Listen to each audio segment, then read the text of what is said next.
स्नातक तृतीय वर्ष के हिंदी साहित्य के विद्यार्थियों हम चर्चा कर रहे थे डॉक्टर रामविलास शर्मा के निबंध के ऊपर। उनका निबंध संत साहित्य की ऐतिहासिक भूमिका।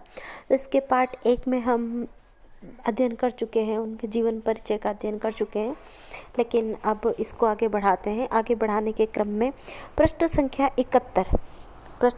71 पर हम संत साहित्य की ऐतिहासिक भूमिका, इनका निबंध लेते हैं।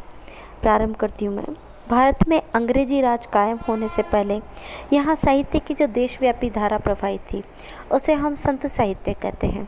इस धारा का स्रोत न तो राज दरबार में रहा, न मंदिर में, न मस्जिद में। इस धारा का स्रोत भारतीय जनता का हृदय था। मतलब वहाँ के लोगों ने ही उसे स्वीकार किया, इसे माना। सदियों से वर्णाश्रम धर्म और सामंती समाज ये जो था, इसकी चट्टानों के नीचे जो धारा घूम रही थी वो मध्यकाल में अचानक फूटी और उसने कश्मीर से लेकर कन्याकुमारी तक, बंगाल से लेकर गुजरात तक की देश की विशाल धरती को सींच दिया। इतने बड़े पैमाने पर जब तक मानव इतिहास में किसी साहित्यिक धारा का प्रसार न हुआ था, यूरोप का भव्य रिनेसांस इसके सामने बहुत ही सीमित है। केवल 20वीं सदी में समाजवादी विचारधारा से प्रभावित साहित्य देशों की सीमाएं तोड़कर उससे भी बड़े पैमाने पर फैला है। यह सच है कि यूरोप के पूंजीवाद ने विश्वव्यापी बाजार कायम किया और देशों का अलगाव खत्म किया, लेकिन यह पूंजीवाद पिछड़े हुए देशों की भाषा और संस्कृति को कुचलता रहा और खुद अपने घर में उसकी जन विरोधी असंगतियों के कारण दाते शेक्सपियर, मिल्टन जैसे साहित्यकार बहुधा पूंजीवादी, मूल रूप से पूंजीवादी नैतिक मूल्यों का विरोध करके आगे बढ़े। भारतीय संत साहित्य श्रमिक जनता से अलग उच्च वर्गों का साहित्य न था। उसके निर्माता किसानों और कारीगरों के वर्गों में पैदा हुए थे। इनके हाथों संस्कृत और फारसी से भिन्न भारत की प्राचीन भाषाएं साहित्य के मंच पर प्रतिष्ठित हुई। संस्कृत और फारसी का एकाधिकार खत्म हुआ, भारत का विराट जन जागरण आरंभ हुआ। संत साहित्य में बहुत से भेद उपभेद हैं। कोई सूफी है, कोई वैष्णव है, कोई निर्गुणवादी, कोई शैव है, लेकिन सभी में एक तत्व समान है, प्रेम। जायसी, तुलसी, मीरा, कबीर, इनसे प्रेम का तत्व निकाल दें तो भेद उपभेद बच रहेंगे, लेकिन उसका मूल स्वर नष्ट हो जाएगा। इसलिए संत और भक्त का तो जो भेद है उसमें भ्रम करना ही व्यर्थ है। संतों और जायसी जैसे प्रेम मार्गी कवियों में मौलिक भेद करना सही नहीं है।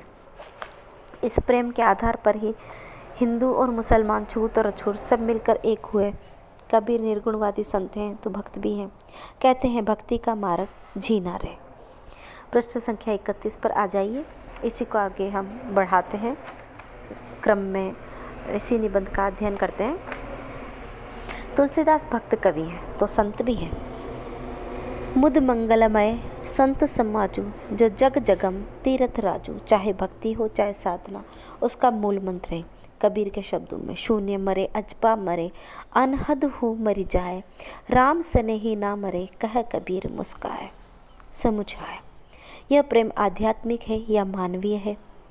इस पर प्रश्न चिन्ह लगाकर कहा है डॉक्टर रामविलास शर्मा ने। ऊपर से देखने पर मालूम होगा कि यह प्रेम आध्यात्मिक है और ये कवि ईश्वर के ध्यान में मग्न है। वास्तव में प्रेम का रूप ही आध्यात्मिक है, उसका अंतस मानवीय है। मानव मात्र की समानता, मानव प्रेम, यही उनके प्रेम का मूल सूत्र है। और इसीलिए मानवता को उन्होंने ऊंचे नीचे में बांटने वाली, जाति वर्ण धर्म के नाम पर मानव से घृणा सिखाने वाली विचारधारा का सदैव ये लोग विरोध करते रहे हैं। सूर, कबीर, तुलसी, जायसी का जब भी हम के पदों का, दोहों का, इनका अध्ययन करते हैं तो उसमें प्रेम को ही पाते हैं और उन्होंने मानव की मानवीयता को सर्वाधिक ऊपर रखा है। तो उन्होंने ये कहा भी है कि मानव से घृणा सिखाने वाली विचारधारा का इन सभी कवियों ने एक साथ विरोध किया है। सूर और तुलसी में राम और कृष्ण की कथा के माध्यम से प्रेम स्पष्ट रूप से प्रकट हुआ है। संतों के लिए यह सत्य है या मिथ्या?